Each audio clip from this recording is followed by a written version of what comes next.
Hey, it's Brian Mott in a drug-induced coma. This is my cheat sheet for May 10th. It's not as bad as it sounds. I just took my sleeping pills late last night. All right, so housing. Two more signs. Here are two more things for you that we're at a bottom. Number one, inventory is down quite a bit. Nationally, housing inventory year over year down 22%. And from the peak inventory levels we had at the midst of the housing crisis, we're down 41% real time. Let me get local with you for a moment. Typically, the real estate professionals that I work with tell me that 6 months worth of inventory in a given housing market is parity. That means it's neutral between buyers and sellers.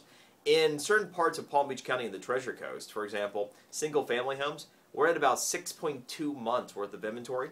Condos, get this, you'll even be surprised. Condos and townhomes, we're actually at about 5.5 months worth of inventory, meaning that it's actually starting to skew in favor of sellers in our area, for example.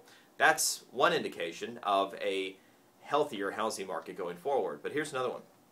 Fannie Mae, yeah, those people, the ones that have siphoned more than $117 billion off of us since 2008.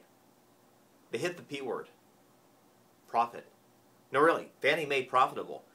For the first time since the housing crisis, Fannie Mae is not going to require any federal tax dollars this particular quarter. They're earning a profit. That is incumbent upon, it's incumbent upon Fannie Mae to turn this thing around and hopefully get us paid back one day, maybe 20 years from now. But the bigger thing is, the reason that this is happening is twofold. Housing prices nationally have begun to subside. You have two rules that come into play. One's mark to market. In English, what actually has to go on there is whatever the estimated value of properties are at any given time, every quarter they have to account for that in their balance sheet. That's why banks were losing tens of billions of dollars during the midst of the economic crisis. It wasn't that they were just losing tens of billions of dollars. They would probably have all gone under them. It was that they had to write down the assets on their balance sheet as housing prices were falling. Fannie Mae has had to do the same thing. Well, they're not having to do that anymore. They're not having to write off housing prices any lower because the portfolio, and keep in mind that Fannie and Freddie back virtually every mortgage in the United States of America that's originated under $417,000. Well, they're stabilizing. The prices are stabilizing nationwide, and they're actually seeing lower default levels, meaning that they can earn interest, earn a profit. How nice, right? All right, 1 in 2 of us are not saving for retirement. This is scary. 49%, literally 49% of Americans surveyed say no, we're not even trying for retirement. This is endemic of a bigger issue. It's endemic of where we are in this country, generally speaking. It's the idea that somehow or another we're either going to hit the lottery or somebody else is going to take care of us. And who's the somebody else? Well, usually Uncle Sam, right?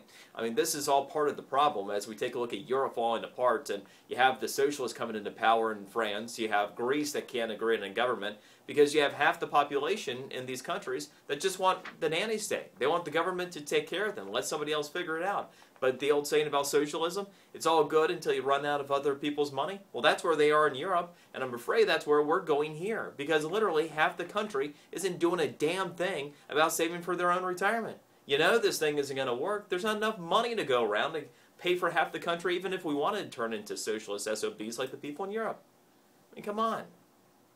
And so, more so than ever before, and I know you hear this from me a lot, it is so incredibly important to make sure you do what's necessary to plan for your own retirement, because you can't count on other people, especially the federal government, even for things like Social Security.